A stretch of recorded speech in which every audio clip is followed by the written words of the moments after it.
remember him. He is our beloved Shakespeare.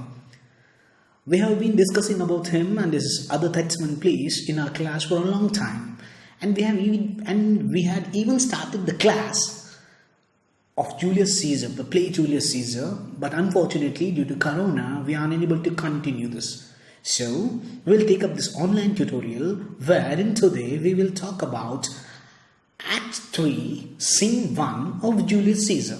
At the very beginning of Act 3, Scene 1 of Julius Caesar, the soothsayer, one who can foresee and foretell the future, warns Caesar about March 15, that is, Ides of March.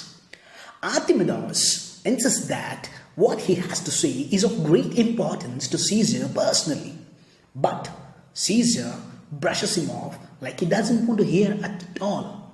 Metellus presents a petition to Caesar as he wishes to have his banished brother forgiven and to be taken back as Roman again. Caesar denies him, bragging of his constancy, comparing himself to the northern star which is constant and shining forever and always. The other conspirators try to insist, but Caesar denies them all.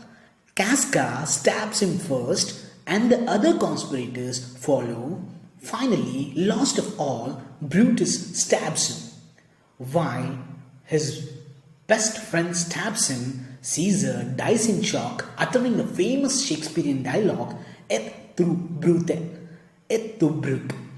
The conspirators discuss the need to address Roman people as the conspirators may be killed by the people who love Caesar. Brutus and Cassius try to justify to others what they just did, that is, killing of Julius Caesar. Cassius remarks on how the act may be legendary in the future and talked about and celebrated even in the countries that are yet to be born. Antony's servant arrives with a message from Antony asking to see them, that is, conspirators, if they will guarantee his safety. Brutus agrees and Antony comes to meet them.